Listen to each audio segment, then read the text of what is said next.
Bien, bueno, ahí tienen otro ejemplo de muchos que hemos tenido en nuestro tiempo de consejería, de ministerio. Hemos visto a Dios hacer grandes cosas en muchos matrimonios. Y de nuevo, hermano, lo que queremos es motivarlo. Le estamos enseñando, le vamos a enseñar hoy todavía con más detalle cómo manejar sus conflictos entre ustedes. Pero si necesitan ayuda, no dejen de buscarla. La guía en estas situaciones puede hacer la gran diferencia. Y ustedes quizás vieron eso que se dramatizó aquí, lo ven como sorprendente, pero créanme que pasan cambios asombrosos cuando nos dejamos guiar y nos sometemos a la palabra de Dios. Podemos llegar a ser una pareja que hasta nosotros mismos nos asombramos del cambio que podemos dar. Y todo eso es por la gracia de Dios y está disponible en Cristo. Y hermanos, yo tengo que decir que por favor, vamos, como dice la Biblia, coja lo bueno. Ya hay un reguero de gente que ha acuñado el término la cacatica para su mujer. Por favor, de eso no es que se trata. Lo vimos ya hasta aquí en el sketch. Eso no es lo que queremos que se lleven, ¿eh? No queremos que se lleven la cacatica. Queremos que se lleven todo lo demás. Aunque hubo uno que me escribió y me dijo, pero a mí me gustó eso de que mi mujer es una cacata. Porque eso significa que yo soy el hombre araña. Me dijo. Estuvo buena, la arregló, la arregló. Ok, vamos entonces a nuestro segundo tiempo de predicación en nuestras conferencias. Y en esta oportunidad vamos a estar tratando lo concerniente a la confrontación y la confesión y la confrontación bíblica como parte del proceso de reconciliación. En nuestro texto primario, aunque como ayer vamos a estar usando muchos pasajes de la Escritura, pero el texto primario es este. Dice el Señor en Mateo 7, 3 al 5, ¿y por qué miras la paja que está en el ojo de tu hermano y no echas de ver la viga que está en tu propio ojo? ¿O cómo dirás a tu hermano, déjame sacar la paja de tu ojo y he aquí la viga en el ojo tuyo? Hipócrita, saca primero la viga de tu propio ojo, entonces verás bien para sacar la paja del ojo de tu hermano. Vamos a orar, Padre. Una vez más, al acercarnos a tu palabra, lo hacemos con esta sensación de debilidad y de incapacidad. Señor, ¿quién es suficiente para transmitir las gloriosas verdades que tú nos has revelado? ¿Quién es suficiente para recibir estas cosas? Padre, pero estamos conscientes que nuestra suficiencia viene de Cristo. Por Él, de Él y para Él, que son todas las cosas. Y en su nombre te pedimos que tú te glorifiques en medio nuestro, hablando a nuestros corazones. Acércanos a ti, de tal manera que podamos acercarnos más los unos a los otros. En el nombre de Jesús te lo pedimos. Amén. Quiero comenzar de nuevo hablándole un poquito de esta parejita. ¿Se acuerdan de Carlos y Carla de ayer? Bueno, déjenme contarle esta escena que usted está viendo aquí. Fíjese que aquí la que está como con la interrogante preguntándose qué está pasando es Carla. Y lo que pasó en este caso fue que Carla no pudo ir a la iglesia un domingo, tenía que ayudar a su hija con una situación. Entonces Carlos fue él solo a la iglesia, pero cuando él llegó de la iglesia, Carla lo está viendo que él está diferente. Carlos está muy sonriente, está muy atento, cuidando de ella, y ella, que sabe que eso no es usual en él, lo siente, le dice, ven acá, Carlos, ¿qué está pasando? ¿De qué predicó el pastor en la iglesia hoy? Porque tú desde que llegaste estás muy atento y muy sonriente y muy gozoso. El pastor habló de amar a las esposas. Y él le dijo, no, ese no fue el mensaje. El pastor habló de llevar nuestra cruz con gozo. Y la verdad, mis amados, nosotros vimos, la verdad que son una parejita peculiar, ¿eh? En la sesión anterior nosotros vimos que es inevitable que hayan conflictos y problemas en el matrimonio. Si nosotros no aprendemos a resolverlos de una manera bíblica, son como piedras que vamos poniendo en una mochila y se va haciendo cada vez más pesada la relación hasta que llegamos a ese punto que llegó Carlos, donde ya vemos nuestra relación matrimonial como una pesada cruz que llevamos encima, esta carga que tengo que llevar. No debe ser así, no tiene que ser así, porque Dios en su palabra, por su gracia, nos ha dado maneras bíblicas como nosotros podemos manejar los conflictos y los problemas en el matrimonio, de tal manera que, como vimos ayer, no solamente no dañen la relación, sino que redunden en el crecimiento de nosotros como creyentes y en el fortalecimiento de nuestros matrimonios. Y nosotros vimos ayer, resumiendo lo que vimos, que cuando hay conflictos, cuando hay problemas en el matrimonio, hay un distanciamiento no solo entre la pareja, sino que hay un distanciamiento entre nosotros y Dios. Y que antes de nosotros, y por cierto, aunque yo lo estoy poniendo aquí como el hombre, es porque estoy hablando de mí, yo me estoy poniendo yo como ejemplo, pero puede ser la mujer que inicie todo este proceso, no creen que es el hombre que tiene siempre que iniciar la reconciliación o buscar la paz. Pero la idea es que nosotros solemos esperar que sea nuestra pareja que nos busque, o decíamos ayer, en el mejor de los casos, nos acercamos directo nosotros a resolver o intentar resolver el problema, pero esa no es la manera bíblica. Antes de nosotros acercarnos a nuestra pareja, primero tenemos que acercarnos al Señor. Así comienza la resolución de conflictos en el matrimonio y la reconciliación. Reconciliándonos primero con Dios, confesando los ídolos del corazón. Vimos que detrás de cada pleito y guerra, dice Santiago, hay un ídolo del corazón que me lleva a pelear, que me lleva a ofender, que me lleva a hacer lo malo en vez de buscar la paz. Yo debo identificar esos ídolos y en arrepentimiento ir a Dios. Entonces, una vez yo reconciliado con Dios y con la actitud correcta que da el ser humillado delante de Dios y reconocer y confesar nuestro pecado, entonces vamos a acercarnos a nuestra pareja aplicando la respuesta bíblica de pacificación que más convenga. Generalmente, como vimos, empezamos con las respuestas que son privadas y solo si es necesario vamos a las asistidas. Desechamos la de escape, desechamos la de ataque. Esa es la manera como vamos nosotros a resolver los problemas. Sin embargo, nosotros vimos que el método por excelencia en la Biblia es la reconciliación. Ese es el método bíblico que más se menciona. Lo que más la palabra nos llama es a buscar la reconciliación por medio del diálogo. Y de eso es que vamos a estar hablando en esta mañana, en esta sesión y la que viene. Cómo nosotros podemos, a través del diálogo, buscar la reconciliación cuando tenemos problemas, cuando hay ofensas en el matrimonio. Y ese es un proceso que la Biblia nos muestra en diversos pasajes que consta de 3 elementos básicos, que son, y van en este orden, la confesión, la confrontación y el perdón. Nosotros vamos a tratar en esta primera sesión de la mañana estas dos, la confesión y la confrontación desde la perspectiva de la Biblia, y en nuestra segunda sesión de esta mañana y la última de nuestra conferencia vamos a hablar entonces del perdón bíblico. Así que entrando inmediatamente a considerar la confesión bíblica, lo primero que tenemos que entender, y lo vemos claro en el texto de Mateo 7, es que cuando nosotros tenemos problemas con nuestra pareja, antes de hablarle a nuestra pareja de su pecado, de su ofensa, el Señor deja claro que nosotros debemos reconocer primero nuestras propias ofensas y pecados en medio del conflicto. Dice el Señor, ¿y por qué miras la paja que está en el ojo de tu hermano y no echas de ver la viga que está en tu propio ojo? ¿O cómo dirás a tu hermano, déjame sacar la paja de tu ojo y he aquí la viga en el ojo tuyo? Hipócrita, saca primero la viga de tu propio ojo y entonces verás bien para sacar la paja del ojo de tu hermano. Hay básicamente 3 elementos importantes que quiero recalcar en el pasaje. Lo primero es que el Señor asume que en todo conflicto o problema entre 2 personas, ambos tienen alguna cuota de contribución. No existe tal cosa como un problema matrimonial donde uno es inocente, eso no existe. Los 2 tienen alguna forma de contribución al problema y eso está claro porque el Señor no dice, mira primero si tienes una viga en tu ojo.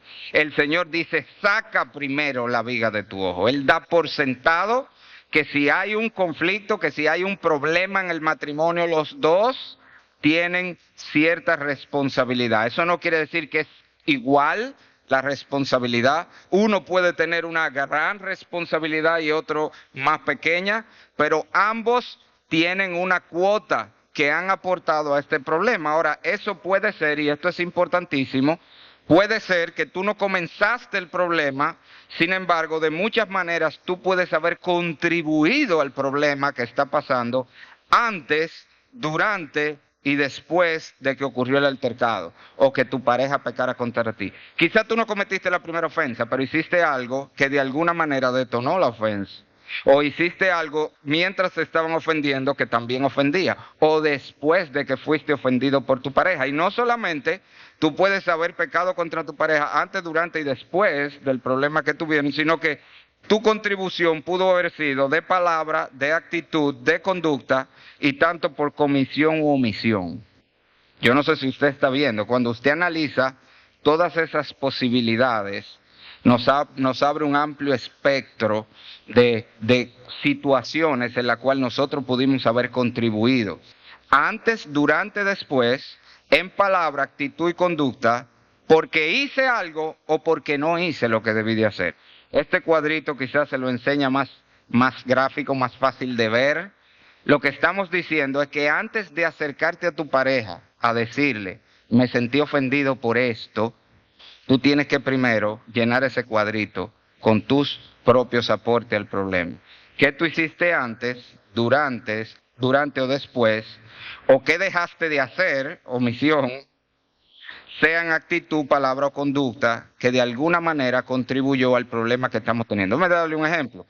Carlos y Carla estaban teniendo ciertas situaciones económicas difíciles, así que ellos se comprometieron a que ellos no iban a hacer gastos innecesarios. Todo iba a ser según el presupuesto que ya ellos tenían establecido para el hogar, que se le ayudó a hacer, y ellos no iban a hacer gastos fuera de eso. Pero Carla fue a un banco en una plaza y caminando por la plaza vio en el escaparate de una tienda una oferta irresistible.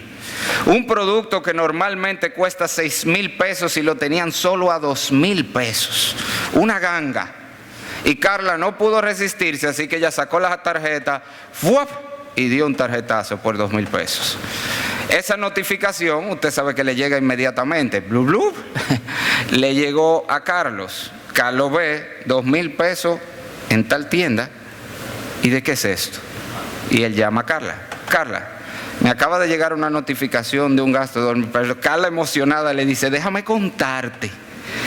Esto fue una oferta tremenda. Mira, ¿tú te acuerdas? Esos zapatos que yo quería, que costaban 6,000 pesos, estaban a 2,000 pesos, Carlos. Así que ¿qué usted cree que pasó allí?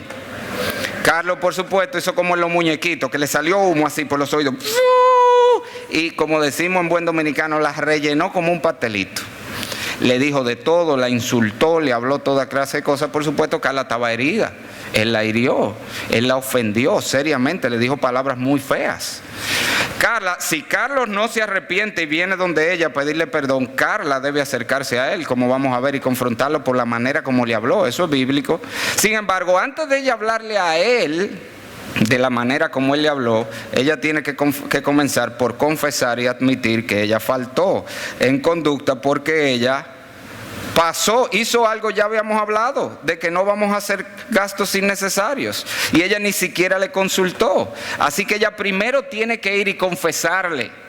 Porque lo que ella hizo, aunque no justifica el pecado de él, sin embargo fue un detonante para el pecado de él. Ella debe comenzar por ella confesar, mira, es verdad, yo falté. Nosotros acordamos una cosa y yo no la cumplí. Y luego de eso, entonces ella puede hablarle de la manera como él le habló. Pero puede ser que durante el altercado, cuando él la estaba rellenando como un pastelito, ella también le abrió la boca y lo ofendió y le dijo que tú eres un ogro y que tú eres un troglodita y tú eres un animal y yo no sé para qué me casé contigo. Bueno, cuando ella va a confrontar a Carlos por la manera como le habló, ella no solamente tiene que confesar lo que hizo al usar la tarjeta, sino que tiene también que confesar cómo le habló durante el evento. Es verdad que fue una respuesta a lo que él hizo mal, pero eso no le da derecho a ella hablarle mal, ni a respetar a su marido. O puede ser también que Carlos es de este tipo que explota y después baja, pero ella es de la que se queda resentida. Así que por varios días después de ese evento, ellos no han hablado de eso, pero ella empieza a mostrar una actitud negativa hacia él, a hacer esos tipos de agresión pasiva que vimos ayer, a dejar de hacer muchas cosas que ella tiene que hacer. Pero luego ella siente convicción, oye esta serie de mensajes que van a estar publicados en nuestra página y entiende que ella debe ir a hablar con él, antes de ella hablar con él de las palabras que él le dijo y lo que le dijo, ella debe confesar esto, el gasto que hizo, ella debe confesar y pedir perdón por las palabras que ella misma pronunció durante el evento, y ella debe también confesar y pedir perdón por la actitud que mostró después del evento, que perpetuó el problema. En vez de buscar la resolución, ella perpetuó el problema con la actitud que mantenía. Así que nosotros tenemos que hacer este examen siempre antes de acercarnos a nuestra pareja, estando en la presencia de Dios. Recuerde que ese fue el primer paso. Luego que le confesamos los ídolos a Dios, vamos a hacer esta evaluación de nosotros mismos y de paso presentar esos pecados primero a Dios antes que nuestra pareja. Aquí le dejo algunas preguntas que nos ayudan a evaluarnos en cada una de estas áreas, cosas que podemos hacernos. En nuestras palabras hemos dicho palabras dañinas o insultantes o hirientes, o hemos hablado de manera airada, hemos tomado un tono de irrespeto o de menosprecio hacia nuestra pareja o de sarcasmo. A veces las personas creen que no están ofendiendo. Sí, ya lo hiciste. Eso es ofensivo. Yo lo he visto en el salón de consejería, pidiéndole que hablen de algo y oigo el sarcasmo. Sí, entonces mira, ahora lo que tú vas a hacer es que todas las mañanas tú vas a hacer esto, fulano, y vos sea la esposa, ya lo hizo. Pero aquí mismo lo estás agrediendo, eso es una agresión. Tú estás irrespetando a tu marido, poniendo en duda que él vaya a hacer lo que le manda, lo que estamos hablando que él debe hacer. Entonces, hay que reconocer esos tonos de sarcasmo, las quejas, el hablar mal de tu pareja, el refunfuñar, hablar mal con otros. Eso todo son maneras, solo algunas maneras como podemos pecar en hablar, que pueden detonar, agravar o prolongar el problema. También puede ser con nuestras acciones, si hemos cometido algún pecado específico que la palabra de Dios dice, si hemos sido negligentes en nuestras responsabilidades, si lo que trajo el problema es que yo no he cumplido con mis responsabilidades en el hogar o que debo hacer, o he sido perezoso, o me he resistido a buenos consejos. Varones, hombres, nos encanta eso. Nuestra esposa nos dice, nos da consejos sabios con frecuencia, pero como nosotros creemos que sabemos más que todo el mundo, hacemos las cosas a nuestra manera y después ni siquiera tenemos la humildad para decirle, mi amor, tú tenías razón, sino que lo que empezamos es a justificar la cosa cuando nos sale mal lo que nosotros queríamos hacer, y resulta que era como ella decía, en vez de nosotros ir y reconocer, mi amor, tú tenías razón, mira con esto, no, empezamos a esconder, a arreglar las cosas, y eso genera una fricción, un conflicto, y debemos reconocerlo. A lo mejor la esposa se molestó porque las cosas salieron mal y le faltó el respeto al marido, pero él debe comenzar por decirle, mira, yo lo hice mal al principio porque tú me dijiste cómo era y yo no lo hice así, y al final tú tenías razón. Si él da ese primer paso, ya ella va a estar más abierta a reconocer cómo ella también falló al irrespetarlo cuando las cosas no salieron bien. Se ha negado a proceder con misericordia o perdón. No ha cumplido un compromiso, algo que se comprometió a hacer y no lo hizo. La mujer se ha negado a sujetarse a la autoridad del marido. El marido dijo, no hagas esto o vamos a hacer esto, y ella no lo hizo, lo hizo. O el marido ha abusado de la autoridad que Dios le ha dado, algo que es muy común, como les decía ayer. La autoridad que Cristo nos dio es para servir, como decían los hermanos en el video, es para servir, que Dios nos hizo cabeza de nuestras esposas, para que le sirvamos como Cristo lo hace a la iglesia, no para que dominemos sobre ella. Y muchas veces tenemos que comenzar por ahí, por reconocer que hemos sido maridos dominantes y no siervos de nuestra pareja. Pero también en nuestras actitudes debemos reconocer actitudes críticas o quejumbrosas o negativas o resentidas o rencorosas u orgullosa o desafiante o incluso demasiado sensible. Todo eso son cosas que podemos reconocer, y son solo algunos ejemplos para nosotros meditar mientras estamos en el proceso de prepararnos para hablar con nuestra pareja. Ahora, tenemos que tener presente que la palabra de Dios nos dice que nosotros no somos los mejores jueces de nosotros. No somos jueces imparciales cuando nos estamos evaluando. Por eso el salmista dice en el Salmo 19, ¿quién podrá entender sus propios errores? Nosotros con frecuencia no vemos nuestra falta, así que aquí les doy algunas recomendaciones de cómo nosotros podemos tratar de ser más objetivos al evaluar nuestra contribución al problema que estamos teniendo. Por un lado, pedirle a Dios por su Espíritu que nos dé convicción. Esa es una obra del Espíritu Santo en nosotros. Órale, Señor, muéstrame, déjame ver la manera como yo he pecado en esta situación contra mi pareja. También podemos consultar a otros, especialmente si el problema sucedió frente a otros. Podemos preguntarle a ellos qué ellos creen que nosotros hicimos mal en esa situación, o si otros están al tanto de lo que está pasando, cómo ellos entienden o han visto que nosotros hemos contribuido al problema matrimonial que tenemos. Y aunque usted no lo crea y le parezca difícil o duro, pero uno de los principales testigos de los problemas de los padres, y ellos creen que no, son los hijos. Y tus hijos pueden ser tus aliados para dejarte ver cómo tú has pecado en tu trato con tu mujer o con tu marido. O sea que si tenemos la humildad para sentarnos con nuestros hijos y decirles que ustedes han visto que papi ha hecho mal o que mami ha hecho mal en el trato, porque ellos lo han visto, créanme. Ellos no dicen nada, pero ellos lo están viendo. Y eso incluso les va a enseñar a ellos esa humildad de reconocer su falta y de estar abiertos a que les muestren sus faltas. También nosotros podemos aplicar simplemente la regla de oro, Lucas 6:31, y como queréis que hagan los hombres con vosotros, así también haced vosotros con ellos. Simplemente póngase en el zapato de su pareja. ¿Cómo me sentiría yo si me hubieran hablado así? Si me trataran de esa manera, si hubieran hecho esto. Yo me pongo en el zapato y trato de verme a mí desde el otro lado, y si me hubiera ofendido eso que yo he hecho o dicho en este caso. Yo creo que no había que apagar esta, por cierto, esta lucecita de aquí para que se vea mejor.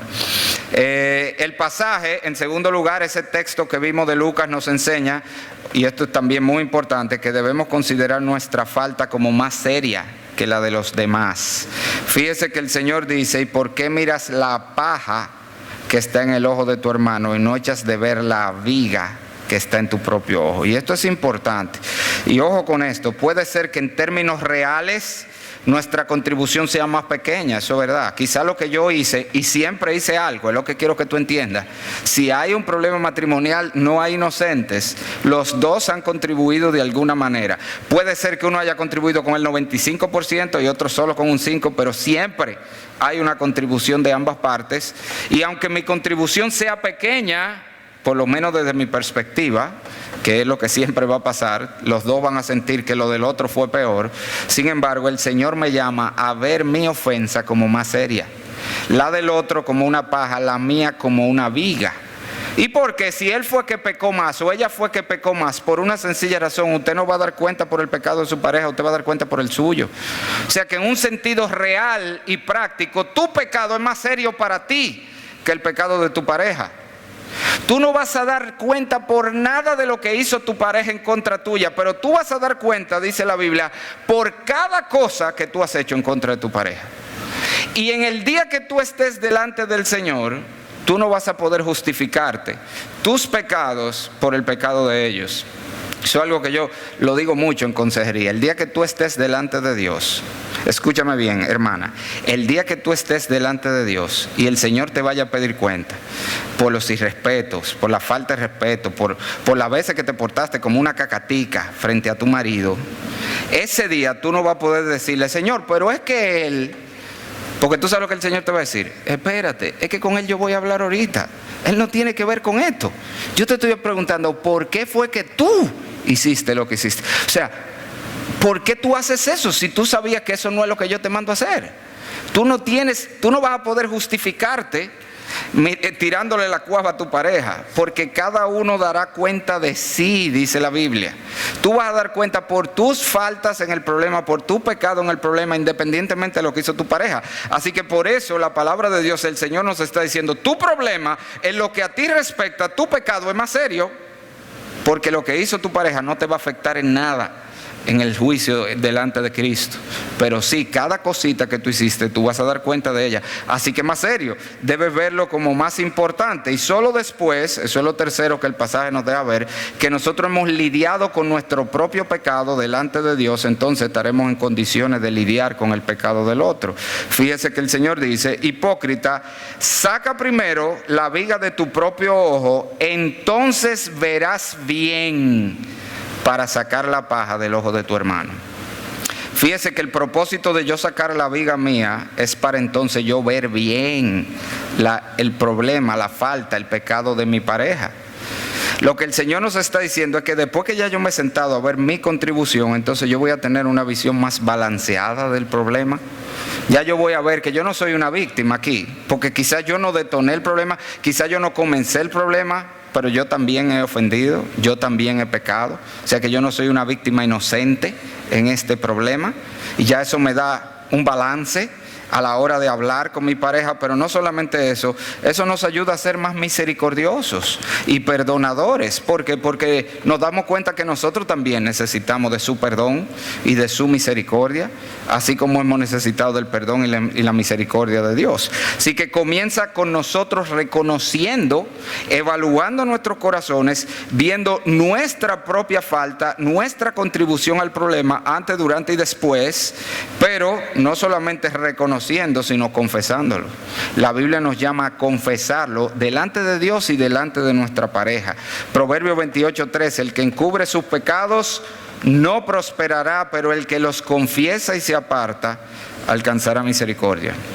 Mira este texto es interesante, hermano, y nos da algo para pensar aquí. Santiago une la sanidad de las enfermedades físicas a la confesión, a los problemas unos a otros. Dice: confesaos vuestras ofensas unos a otros y orad unos por otros para que seáis sanados. Si usted conoce el contexto, eso está en el contexto de Santiago. Dice: ¿está alguno enfermo entre vosotros? Llame a los ancianos de la iglesia y oren por él. O sea que un proceso, ojo, está enfermo, llame a los ancianos de la iglesia. Pastor, yo estaba enfermo y usted no me visitó. Hermano, tú me llamaste y me dijiste que estaba enfermo. Yo no tengo el don de adivinación ni de profecía. Si tú no me llamas y me dices que estás enfermo, yo no puedo preguntar ni visitarte ni saber de ti. Tú tienes que llamar. Pero no solamente eso, está diciendo, está ligando la sanidad, la sanación a confesarnos las ofensas. Y les digo, eso es algo para pensar, hermanos, porque puede ser que muchos de nuestros problemas de salud con lo que batallamos, si esto es verdad, yo creo que la Biblia es verdad, puede ser que por lo menos algunos de nuestros problemas de salud estén radicados en conflictos que estamos teniendo con nuestra pareja que no hemos resuelto. Y porque eso no se ha resuelto, entonces estamos padeciendo de problemas físicos. Eso es lo que la Biblia nos está diciendo. Pero el punto es que la Biblia nos llama a confesar nuestras ofensas delante de Dios, delante de nuestra pareja. Y si somos sinceros, eso no es algo que nos sale bien. Nuestra naturaleza orgullosa hace que no nos salga fácil confesar, ni nos salga bien. Somos muy buenos ocultando nuestras ofensas y faltas, somos muy buenos negándolas, diciendo que eso no fue así. Somos muy buenos racionalizándolas, justificándolas. Somos muy buenos minimizándolas y transfiriéndolas. Fue porque tú. Pero no somos muy buenos confesándolas. Afortunadamente la Biblia también nos enseña cómo hacer una confesión. Y hay muchos ejemplos de confesión en la Biblia. Le voy a dar una mnemotecnia solo para que recuerde los 3 pasajes principales donde tenemos confesiones extraordinarias. Son Nehemías, Esdras y Daniel. Nehemías, Esdras y Daniel, capítulo 9. Los 3 9, Nehemías 9, Esdras 9, Daniel 9. Entonces la mnemotecnia es esta: end, como de fin, 9. Ahí están 3 ejemplos de confesión bíblica que usted lo puede leer y le enseña cómo se confiesan los pecados. Basado en esos ejemplos de confesión se han escrito lo que son los principios elementales de la confesión bíblica. Esto está originalmente en inglés, esos principios son aliterados con la A, son 7A, pero en español ningún libro lo tiene aliterado. Yo hice el mejor esfuerzo que pude, lo aplatané en 8C. Estas son las 8C de la confesión. Cuando yo voy a confesar mi pecado a mi pareja, antes de hablarle de su ofensa, yo debo tener en cuenta estas 8C. Las voy a enumerar y luego vamos a verlas rapidito, cada una de ellas. Primero, debo comunicarme con todas las personas involucradas. Conténgase de decir sí, pero, tal vez o quizá. Confiese la ofensa específicamente. Confirme el daño causado. cargue con las consecuencias, comprométase a cambiar su conducta, clame por perdón y conceda tiempo a la otra persona. Vamos a desempacar eso rapidito, pero vamos a ver esos 8 elementos que deben estar en toda confesión que yo hago a mi pareja cuando vamos a hablar de un problema. Primero, comuníquese con todas las personas involucradas. ¿Y qué es lo que queremos decir con eso? Es muy común que nosotros pecamos contra nuestra pareja delante de la gente, pero después queremos venir a pedir perdón en la habitación entre nosotros dos. No, es que no funciona así. Si usted le abrió la boca a su mujer delante de sus hijos, cuando usted va a confesar su pecado, debe hacerlo delante de sus hijos. No solamente porque sus hijos deben ver que usted se arrepintió y que usted está confesando su pecado, sino porque eso es una muestra de humildad, de que usted se está humillando, ¿verdad? Que usted reconoce que estaba mal. Así que usted tiene que pedir perdón, confesar delante de todo el que estuvo presente cuando usted pecó, o contra todo lo que usted pecó, si pecó con más de una persona. Si no es posible revivir el contexto, entonces usted debe hacerlo en privado con el compromiso de que usted va a llamar a cada persona que estuvo presente en esa ofensa y usted le va a decir: mira, yo ese día pequé contra mi esposa, pequé contra mi esposo, ya yo le pedí perdón, pero quería también pedirte perdón a ti, hacerte saber que yo reconocí mi falta y se lo hice. Eso es una manera como usted prueba que está arrepentido. Pero ir calladito en la noche y decirle: perdóname, mami, después que tú le abriste una bocota alante de la gente, no, así no se pide perdón, así no se confiesa. Usted tiene que confesar públicamente. Comuníquese con todas las personas involucradas. En segundo lugar, conténgase, y fíjese que le pongo esta palabrita porque es que nos sale natural querer justificarnos, decir: si te ofendí. ¿Cómo si te ofendí? O sea que tú no sabes, tú no estás seguro si ofendiste.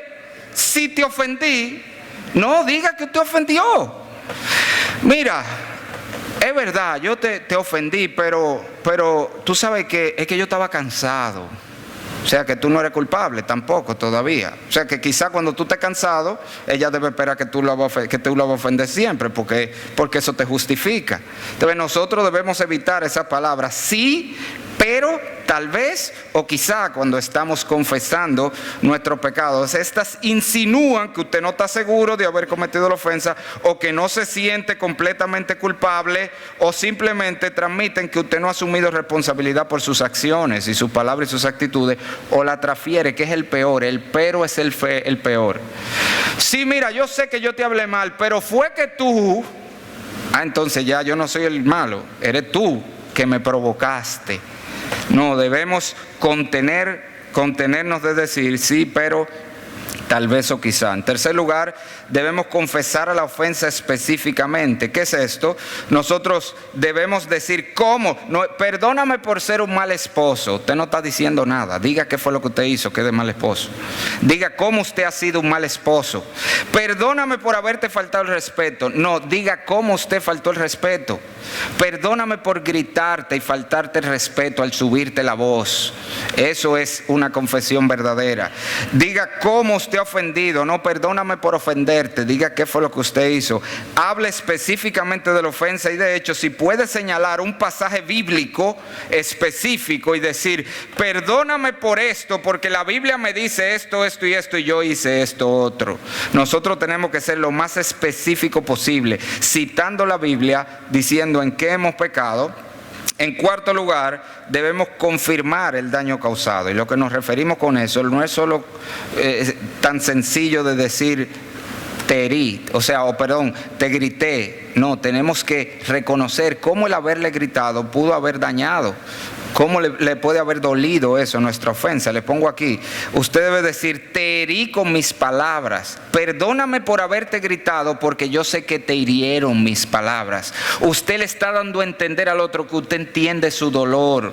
Ellos de alguna manera pueden ver que usted sabe que de verdad los ha dañado. En vez de usted tiene que decir: te avergoncé delante de la gente cuando te abrí la boca, mi amor, en público. O te humillé, o te hice sentir que no eras importante, o te ridiculicé. No solamente decimos lo que hicimos específicamente, sino como eso que hicimos dañó de cualquier manera a nuestra pareja. Y piénselo, hermano, muchas veces no le pasa que su pareja le pide perdón, pero usted siente como que no le han dicho nada. Es por eso, porque nosotros sentimos, ellos ni saben cómo nos dañaron. Pero si hacemos esto, si reconocemos específicamente, si nosotros confirmamos que estamos conscientes de que lo hemos herido, lo hemos irrespetado, lo hemos avergonzado, lo hemos humillado, entonces eso ayuda a que la otra persona sienta que de verdad estamos conscientes y pueda ser más fácil que nos perdone. En quinto lugar, nosotros debemos cargar con la consecuencia. Y esto es importante. Una muestra de que usted está verdaderamente arrepentido es que usted está dispuesto a aceptar las consecuencias de lo que ha hecho. Y eso sucede en nuestra relación con Dios. Dios nos perdona de todo nuestro pecado, dice la Biblia, pero no necesariamente anula la consecuencia de nuestro pecado. Y puede ser así en la relación de pareja. Y si yo estoy verdaderamente arrepentido, yo debo estar dispuesto a asumir las consecuencias que vengan de lo que hice mal. Le pongo aquí algunos ejemplos. Reponer una pérdida. Si usted rompió algo en un pique, usted lo compra y lo trae de nuevo. Aparte de la confesión, mira, amor, esto fue lo que rompí, aquí está. Si usted dejó pasar una fecha importante, no simplemente pida perdón por descuidarse en su relación con su pareja. No, reponga. Haga una celebración en grande ahora. Mira, se me pasó el aniversario, perdóname mi amor, yo sé que eso te hizo sentir que no era importante nuestra relación, pero tú sabes que ya reservé para la conferencia de matrimonio del año que viene, ya la pagué para que podamos ir allá. La idea es que usted hace algo grande para mostrarle a su pareja que usted quiere reponer el daño que causó, también revertir el daño cuando sea posible. Por ejemplo, si usted mintió contra alguien, hable con todas las personas a las que usted le dijo la mentira y dígale: yo te dije mentira, eso no fue así, fue esto que pasó. Usted tiene que estar dispuesto a hacer eso, tiene que estar dispuesto a asumir ciertas restricciones. ¿Cómo que? Bueno, si usted tiene problemas para controlar el uso, si Carla no puede ver una oferta de 60%, 70% menos sin pasar la tarjeta, pues Carla puede asumir una consecuencia de: mira, al menos por un tiempo vamos a soltar la tarjeta y no vamos a tener tarjeta, o tú no vas a tener tarjeta. Eso es una consecuencia. O la pareja peca contra su pareja, la pareja la encuentra viendo pornografía, asumir la restricción de que va a poner sistemas de bloquear su celular o bloquear la computadora. Esas son maneras como usted muestra que verdaderamente está arrepentido, dispuesto a asumir las consecuencias, asumir las restricciones, dispuesto a ser transparente en el futuro. Si ha habido cosas oscuras que llevaron al problema, que usted va a ser completamente transparente, decir siempre dónde está, qué está haciendo, estar dispuesto, que debe ser así, lo hemos hablado otra vez, a dejar que su pareja pueda tener acceso completo a su celular y todas las cosas. También estar dispuesto a aceptar incluso repercusiones legales en caso de que la ameriten.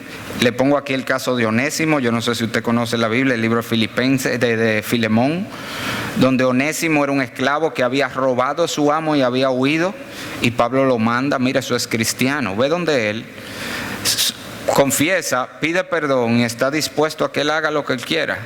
La ley romana le daba derecho hasta de matarlo, y Pablo lo mandó: tú vas a ir y tú vas a asumir las consecuencias cualesquiera que sea. Claro, Pablo le mandó esta carta a Filemón precisamente para que lo perdonara y no le hiciera pagar por su delito. Pero el punto es que es cristiano, que yo estoy dispuesto incluso a asumir las consecuencias legales. Eso muestra que usted está genuinamente arrepentido. También, en sexto lugar, hablando de una confesión bíblica, nosotros debemos comprometernos a cambiar la conducta. Esto es, yo debo dejarle ver a mi pareja que yo deseo cambiar y deseo que las cosas sean diferentes y que voy a hacer algo para eso. Establezca un plan, dígale qué usted va a hacer, de qué maneras usted se va a esforzar para no volver a cometer la misma falta. Eso es importante. Si eso implica decirle como: mira, yo me reconozco que tengo un serio problema de ira, yo voy a ir a buscar consejería a la iglesia para que me ayuden a manejarlo. Es una buena manera de que su pareja se sienta que de verdad usted está arrepentido, que de verdad usted quiere cambiar, y hace más fácil la restauración de la relación y la reconciliación. Explíquele a su cónyuge lo que usted se propone hacer para que las cosas no vuelvan a pasar. En séptimo lugar, clame por perdón. Y ojo con esto: no excúsame, que le encanta excúsame por tal cosa, discúlpame. Oye, eso tú lo dices cuando tú pisas a alguien caminando sin querer o chocaste: ay, excúsame. Pero cuando tú pecas contra alguien, tú dices perdón. Perdón es que se dice, no excúsame. Excúsame por cómo te hablé. No, perdóname. Perdón es una de las palabras más difíciles de decir para los seres humanos. Por eso muestra humildad, muestra que usted está arrepentido.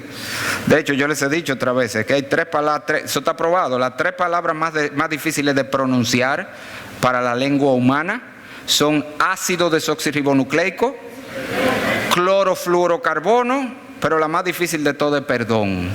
Probado estadísticamente. Lo más difícil es la gente decir perdón. Pues eso es lo que nosotros debemos decir cuando pecamos. No, excúsame, clame por perdón.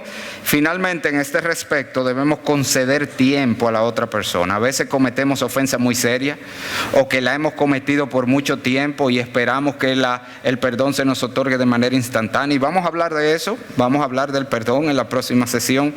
Pero de nuestra parte, nosotros debemos estar dispuestos a conceder tiempo a nuestra pareja que pueda asimilar nuestra confesión para entonces responder otorgándonos el perdón. Un acercamiento de esta manera, cuando usted hace una confesión de este tipo, usted se sentó con el cuadrito y lo llenó, identificó todas las maneras como usted falló. Y usted se acerca a su pareja. Acuérdese que usted va porque su pareja le ofendió, pero usted comienza hablando de todas las maneras como usted pecó contra ella y le confiesa con todos estos elementos que vimos. Con frecuencia eso va a derribar las defensas naturales de la pareja y lo vamos a ver en muchos casos a confesar su propio pecado. Es decir, cuando usted termina de decir y pedir perdón, generalmente la respuesta de su pareja es también decir, perdóname a mí también, mira, yo no debí ponerme así, no debí hacer esto, y confiesa también su pecado. Eso es lo que se le ha llamado el resultado de oro, que es un corolario de la regla de oro, es decir, hacer a los otros lo que tú quieres que hagan contigo. Esa es la respuesta de oro. Cuando yo confieso humildemente, generalmente el otro responde también confesando. Si ese es el caso, entonces nosotros podemos proceder inmediatamente a conceder el perdón mutuo y la reconciliación. Ya se acabó el problema, lo dejamos en el pasado. Vamos a hablar de lo que es ese perdón en la próxima sesión. Pero si no lo hace, si yo ya confesé, pedí perdón por mi contribución al problema y mi pareja no lo hace, entonces yo debo proceder al siguiente paso, que es la confrontación bíblica. Es donde entonces vamos a hablar del pecado que la pareja cometió contra mí. No es solamente yo hablar de mi pecado, yo voy a hablar ahora del pecado de ella o de él contra mí. En otras palabras, de una manera gráfica otra vez, ¿cuál es el proceso de reconciliación por medio del diálogo? Comienzan con nosotros, con Dios. Ya lo dijimos, nos acercamos a Dios reconociendo los ídolos del corazón, los pecados del corazón, pidiendo el perdón de Dios, pidiendo la gracia de Dios que hay en Cristo. Entonces nos acercamos a nuestra pareja no a confrontarla, sino a confesar. Vamos a confesar nuestros pecados de toda la manera que vimos, toda nuestra contribución al problema o los problemas que estamos teniendo. Como les dije, en la generalidad de los casos eso va a producir una confesión de nuestra pareja hacia nosotros. Si ese es el caso, se cerró el círculo. Si no es el caso, si la pareja no confiesa en ese momento, entonces nosotros debemos recurrir al tercer paso del proceso de reconciliación, que es la confrontación de nuestra pareja. Y es lo que vamos a hablar ahora un poco más breve. Oíste, Juana, más breve ahora. Okay. La confrontación bíblica. La palabra de Dios nos llama a confrontar. Eso es un deber cristiano. A nadie le gusta ser confrontado, pero tampoco nos gusta confrontar. Señores, eso es una de las cosas más difíciles que a mí me toca hacer como pastor, que tengo que confrontar. No puedo hacerme loco, pero es difícil porque uno no quiere confrontar a la gente. Pero es algo que la Biblia nos llama a hacer, no solo por el bien espiritual y físico de la relación, sino de nuestra propia pareja. Por el bien de nuestra pareja debemos confrontar. Miren aquí, les voy a mostrar varios versículos que hablan de la confrontación. Este es el texto de donde sale el segundo gran mandamiento: amarás a tu prójimo como a ti mismo. Y la aplicación práctica directa de este texto es la confrontación bíblica. Tú amas al prójimo cuando tú lo confrontas, cuando ha pecado contra ti. Esa es la aplicación directa del texto en su contexto original. Mire, no aborrecerás a tu hermano en tu corazón, razonarás con tu prójimo. Esa es la confrontación bíblica. Pecó contra ti, en vez de guardar rencor, ve y habla con él y razona con él, para que no participes de su pecado. Ojo, si tú no haces nada, ya tú estás participando del pecado, por el simple hecho de que tú no estás buscando la paz, que ya hemos visto que el Señor nos manda. Entonces aquí nos presenta dos extremos pecaminosos a la ofensa del otro. No te vengarás, ni guardarás rencor. Dos extremos: ataque, vengarse, o simplemente no hacer nada pero guardar el rencor, escape. Esos son los dos extremos que vimos antibíblicos. ¿Cuál es la respuesta bíblica? Razonar con el prójimo. Y eso, dice el Señor, es amar al otro como a ti mismo. Ir y hablar con tu pareja de lo que está mal, de lo que hizo. Otros textos que nos hablan de esto: Proverbio 27, mejor es reprensión manifiesta que amor oculto. Fieles son las heridas del que ama, pero inoportuno los besos del que aborrece. El que ama va a ir donde el otro a decirle lo que hizo mal. Mateo 18, si tu hermano peca contra ti, eso es un mandato: ve y repréndele. No es una opción. El Señor te está diciendo: ve y repréndele. Si tu hermano pecare contra ti, repréndele. Mateo 17:3. Gálatas 6:1. Si alguno fuere sorprendido en alguna falta, restaurarle. Es un deber cristiano. Y por supuesto nuestro texto: ¿para qué yo voy a sacar primero la viga de mi ojo? Para entonces ver bien y sacar la paja del ojo de mi hermano. El proceso no termina con mi confesión. Si mi pareja no confiesa su pecado también, su ofensa, yo tengo el deber cristiano de mostrarle su ofensa, de dejarle ver cómo pecó contra mí, cómo me ofendió en este proceso, para que él también tenga la oportunidad de arrepentirse. Ahora es interesante que este texto presenta la confrontación bíblica como una cirugía ocular. Usted está viendo, como sacar un cuerpo extraño del ojo. Y eso es muy interesante porque si usted sabe algo de eso, las cirugías de las más delicadas que hay son las del ojo. Si no, pregúntele a Tío Luis los líos que ha tenido con eso. Porque el ojo es sumamente sensible. Cualquier cosita nos irrita y cualquier cosita. Y ese es el problema, que por no tener ese tacto, esa delicadeza, eso es lo que el texto nos quiere implicar. Cuando nosotros vamos a confrontar a alguien, tenemos que hacerlo con ese tacto, con esa delicadeza, como usted sacaría algo del ojo. Porque fácilmente podemos provocar una reacción pecaminosa, o que el otro cierre el ojo, o que cierre su corazón, que es lo que pasa mucho. ¿No le ha pasado que usted se ha acercado a su pareja a hablar de un problema y la conversación se convierte en un problema más grande todavía? Termina otro pleito. Muchas veces el problema es que no hemos sabido confrontar a la pareja. Primero, no hemos sido confesando nuestros pecados, lo cual, como dije, tumba las barreras con frecuencia del otro, pero muchas veces es la manera como estamos mostrando al otro su pecado. Afortunadamente, de nuevo, la Biblia nos da instrucción sobre cómo nosotros debemos confrontar. Y con eso voy a terminar. Déjeme llevarle a través de varios pasajes que nos dan lineamientos sobre cómo confrontar a nuestra pareja, que debemos tener en cuenta en este proceso. Para empezar, confronta en un momento oportuno. Señores, no todo momento es apropiado para hablar de problemas, para hablar de ofensas y pecados. La Biblia nos dice: el hombre se alegra con la respuesta de su boca, y la palabra a su tiempo, cuán buena es. Hay momentos para hablar de problemas y otros que no. Yo le hablé ayer de la mesa del diálogo. Eso es una estrategia que funciona y que es tremenda, porque nosotros señalamos los momentos de la mesa del diálogo y el acuerdo es que fuera de esos momentos no se habla de problemas. Si son momentos fijos, establecidos con hora en el calendario que debemos agendar, y ahí no hay excusa, ahí tenemos que estar en la mesa sentados. Aunque algunos hermanos ya me dijeron que ellos hacen la cama del diálogo, porque ellos lo hablan en la cama. Pero la idea es que hay ese momento que vamos a separar, que estamos de acuerdo, que ahí vamos a hablar de los problemas. Y eso, señores, aunque usted no lo crea, bueno, yo todavía no he tenido una pareja que yo le ponga eso y no llegue diciendo: pero eso es lo mejor que se ha inventado. ¿Usted sabe por qué? Porque eso libera la semana de conflicto. En vez de estar todos los días con un tequeteque, lo que hacemos es que ya dejamos claro: vamos a hablar de los problemas en este momento y en este momento y en este momento de la semana. Fuera de ahí no hablamos de problemas, para que no nos carguemos la semana de discusiones y de problemas y de cosas. Si algo pasa en ese tiempo, a menos que sea una emergencia, usted no va a hablar de eso, usted lo va a dejar para la mesa del diálogo. Y allí, siguiendo este mismo proceso, primero diciendo su parte, pidiendo perdón a usted, entonces usted va a hablar de lo que pasó en ese momento, pero no lo vamos a hacer en otro momento. Ahora, ¿cuáles específicamente no son buenos momentos? Déjeme darle algunos. Tarde en la noche. Ay, mi madre. Hermanas, por amor de Dios, porque siempre son las hermanas. Yo he oído esa queja de tantos hombres. Pastor, el problema es que a las 12 de la noche, uno con los ojos estrellados así, acostado en la cama, y viene ella, tenemos que hablar. Pero esas no son horas, por amor de Dios. Esas no son horas para hablar de problemas.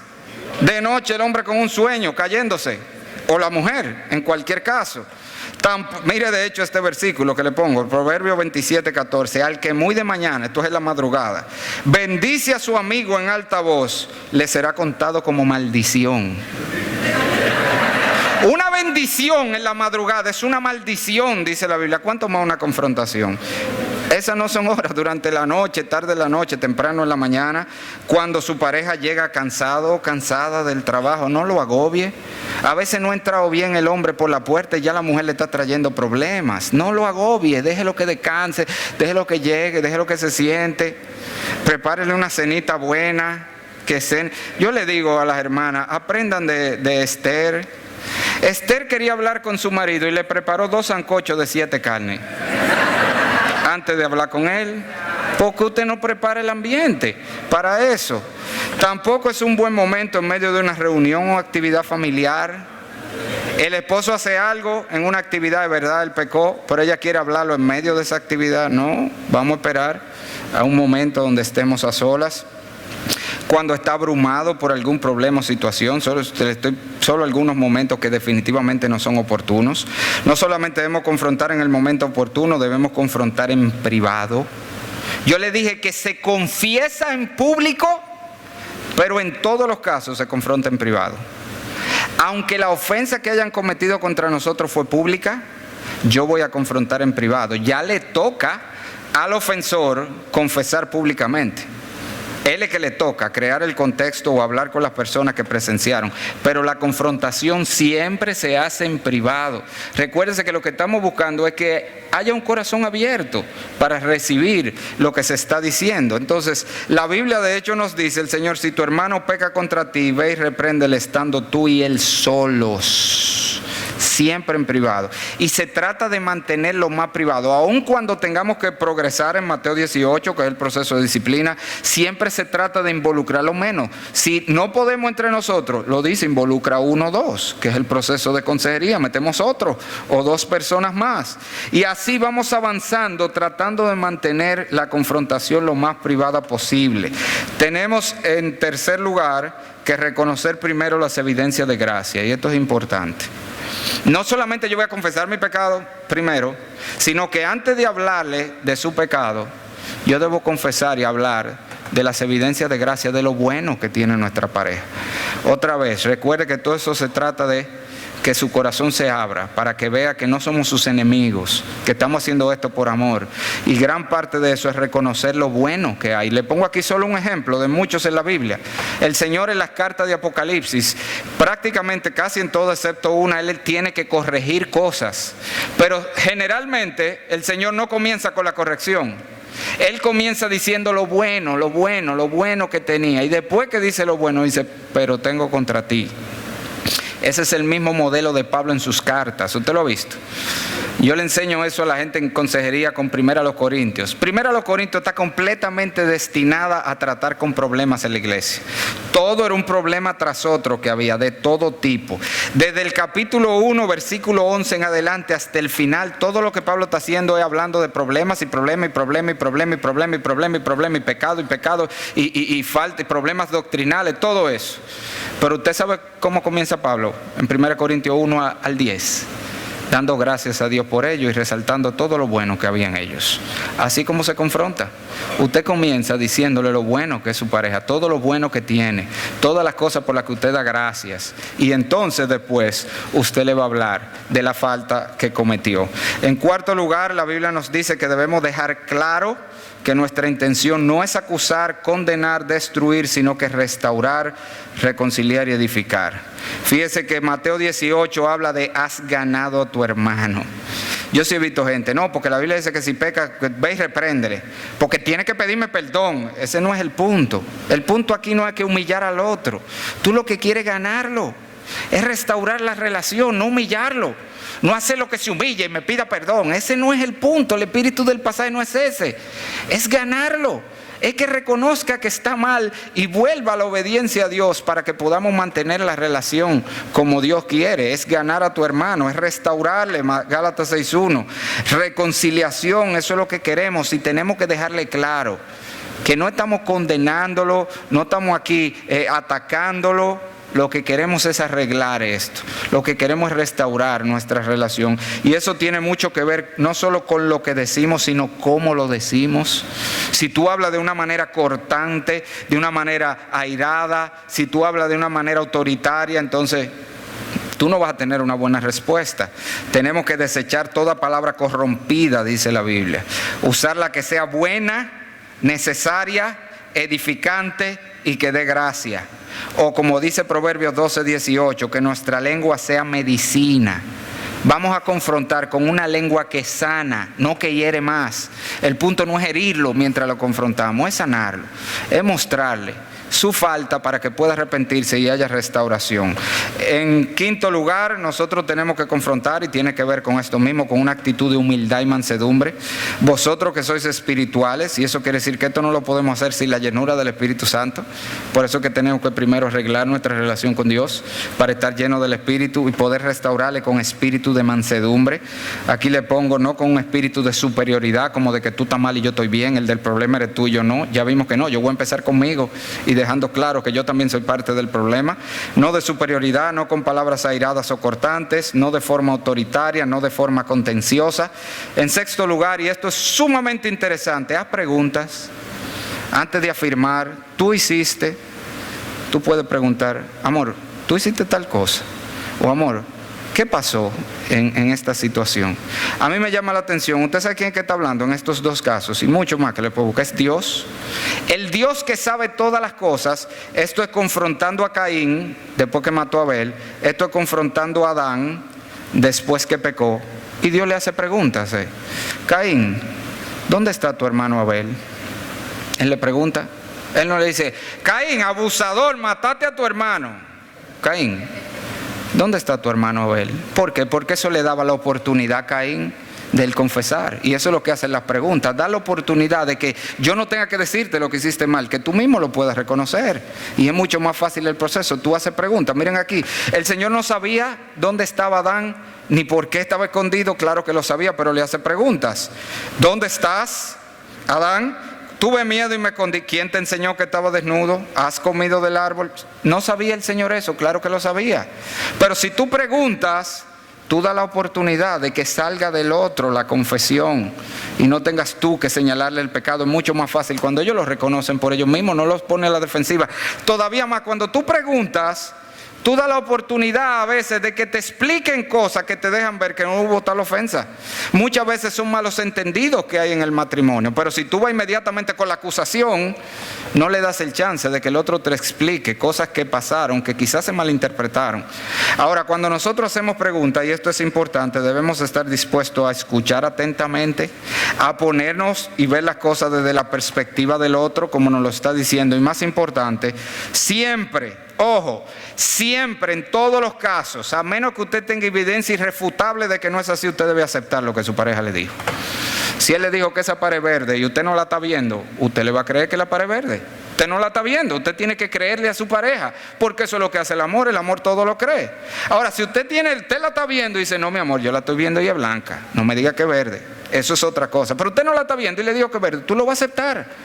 Ah, pero ¿y entonces? ¿Y si me engaña?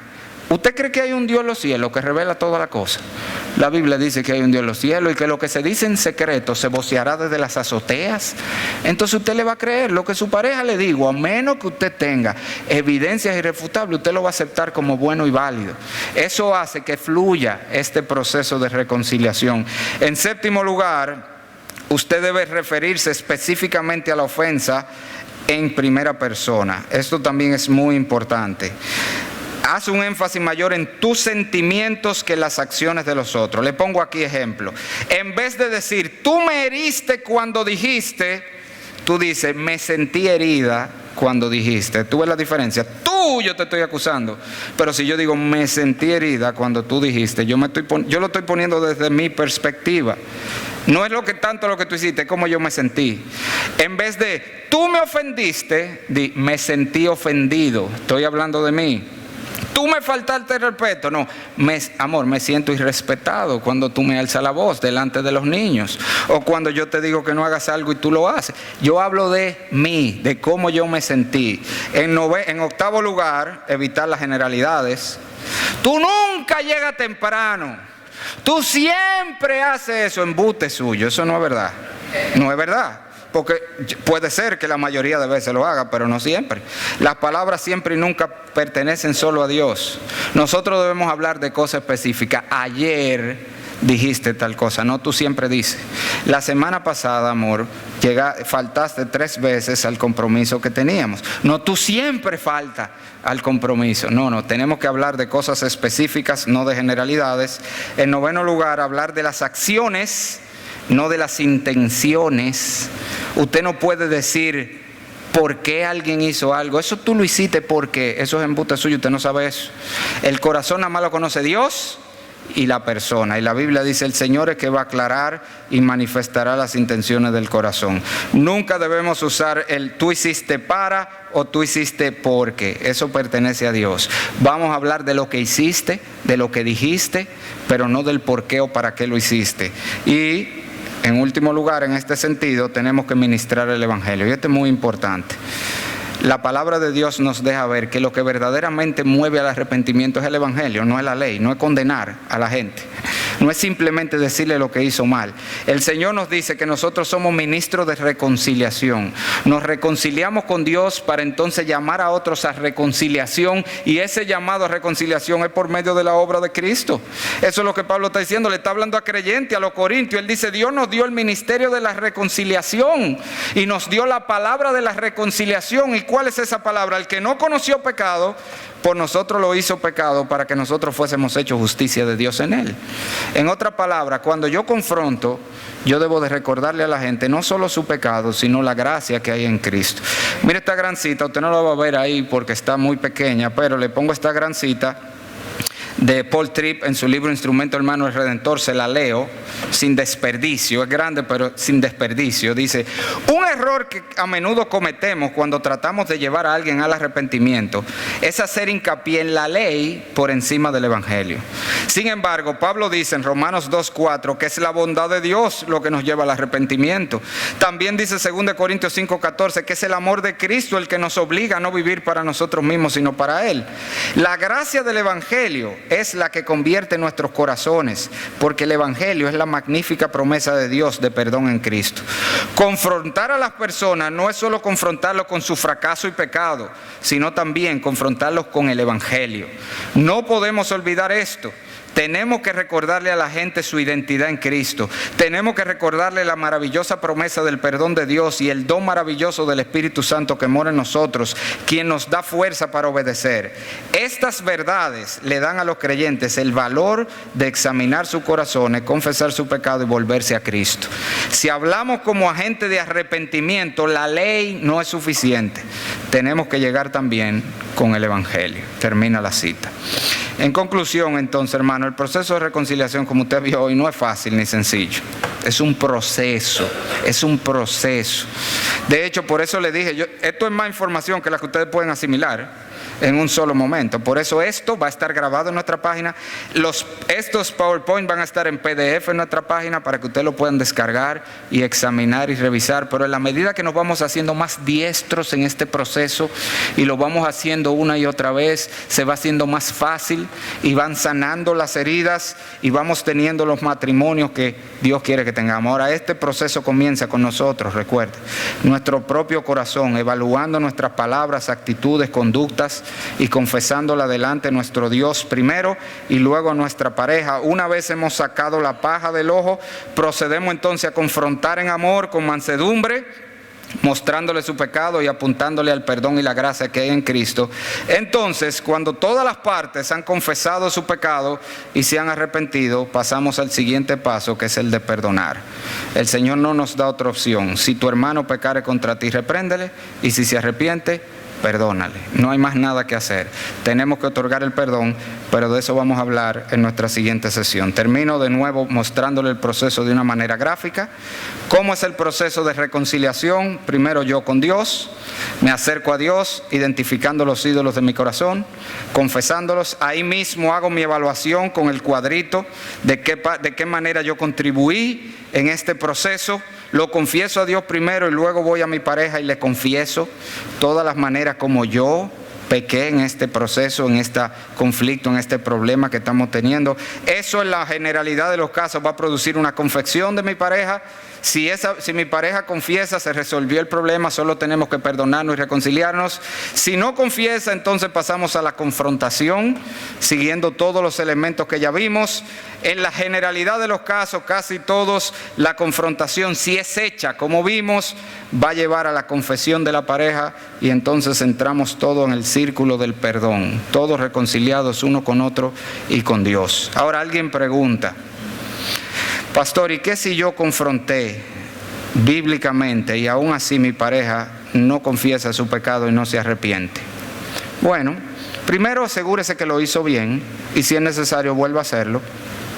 Pero si usted está convencido que lo hizo bien o ya lo intentó de nuevo y no sucede nada, entonces ¿qué es lo que usted tiene que hacer? Seguir con la respuesta de paz asistida. Eso no fue lo que vimos ayer. Si ya no pudimos entre nosotros, entonces tenemos que meter a otro. Tenemos que llamar al pastor o a un hermano maduro de confianza para que nos sirva de consejero y trabaje con nosotros para resolver este problema. Eso es lo que tenemos que hacer. Y si tenemos que seguir ese proceso hasta llegar a la disciplina de la iglesia, por eso le mostré ayer todo el espectro de cómo esto va, hasta que logremos finalmente la confesión de ambas partes, el arrepentimiento y entonces se otorga el perdón como Dios quiere. Termino solamente mostrándole esta grafiquita. Yo no sé si usted conoce eso del hombre que edificó su casa sobre la arena y otro sobre la roca. A veces nosotros creemos que está hablando de zonas geográficas diferentes. Este fue en el desierto y este fue en una zona rocosa. No, eso no es lo que el Señor está diciendo. El Señor está diciendo que el que edificó en la roca se tomó el tiempo para cavar y hacer una zapata. El otro hizo lo más fácil y puso su casa sobre la arena. Ese no llegó a ningún lado. Este resiste lo que sea. ¿Y qué es lo que el Señor nos está diciendo? Simplemente que obedecer a Dios a veces es trabajoso. Todo este proceso parece trabajoso, pero es lo que da fruto. Es lo que da matrimonios fuertes, firmes y sólidos y que pueden hacer frente a cualquier cosa. Que Dios nos dé gracia. Vamos a orar. Padre,